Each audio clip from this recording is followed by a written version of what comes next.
তারাই নির্মিত হয়নি। আজকে যারা সমাজকে সুন্দরভাবে সাজাতে চায় তারা নিজেরাই নিজেদের জীবনকে সুন্দরভাবে সাজাতে পারে নাই।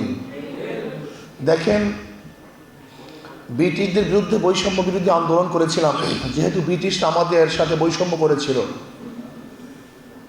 ব্রিটিশদের বিরুদ্ধে আন্দোলন করে আমরা ওদেরকে দেশ থেকে ভাগাতে বাধ্য করেছিলাম। ভেবেছিলাম এখন আর বৈষম্য থাকবে না, কিন্তু ভারতের জনগোষ্ঠী, সংখ্যাগরিষ্ঠ জনগোষ্ঠী যখন মুসলমানদের সাথে বৈষম্য করা শুরু করেছে, আমরা চিন্তা করলাম এই বৈষম্য দূর করার জন্য আমাদের আলাদা মুসলমানদের জন্য এক ভূখণ্ডের প্রয়োজন, দেশের প্রয়োজন।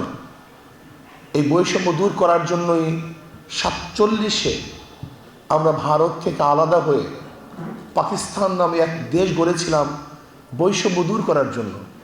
কিন্তু আমরা কি দেখলাম, পশ্চিম পাকিস্তানের মানুষগুলি পূর্ব পাকিস্তানের মানুষের সাথে বৈষম্য করছে। আবার বৈষম্য দূর করার জন্য আমরা 71-এ পাকিস্তান থেকে আলাদা হয়ে বাংলাদেশ নামীয় একটা দেশ আমরা স্বাধীন করলাম। ভেবেছিলাম এখন আর বৈষম্য থাকবে না।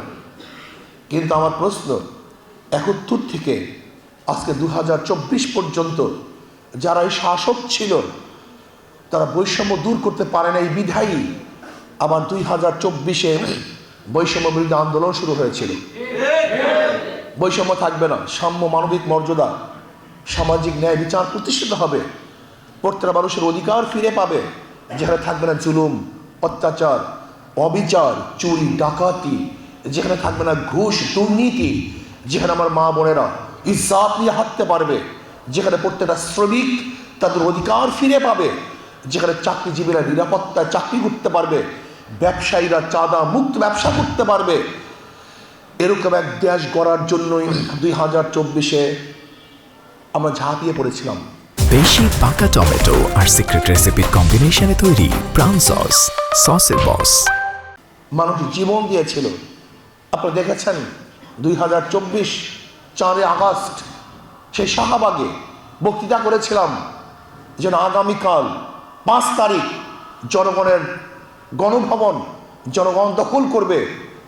4 তারিখ বিকেলে বক্তৃতা করেছিলাম, আল্লাহ কি কৃষ্ণা, সেই 5 তারিখই আমরা গণভবন দখল করতে পেরেছিলাম। ভেবেছিলাম বৈষম্য দূর হবে, মানুষ শান্তি পাবে, মানুষ মুক্তি পাবে। কিন্তু এবার কি দেখলাম, এই 5 তারিখের পরে আবারও চাঁদাবাজি, আবারও দখলদারি, আবারও গুন্ডামি, আবারও অবৈধ হত্যা। ঢাকা ইউনিভার্সিটিতে অবৈধ হত্যা হয়েছে, বিচারবিহীন হত্যা হয়েছে। আজকে মা বোনেরা ধর্ষিতা হচ্ছে। গিয়ে দেখেন থানাগুলিতে মিথ্যা মামলার পাহাড়। শুধু মিথ্যা মামলায় নয়, হাইকোর্টের জাস্টিস ইজ লাশে থাকা অবস্থায়ও তার বিরুদ্ধে মামলা হয়। আপনি চিন্তা করতে পেরেছেন দেশ কোথায় চলে গেছে? এর কারণটা কি? আজকে দেশকে ধ্বংস করার জন্য চক্রান্ত চলতেছে।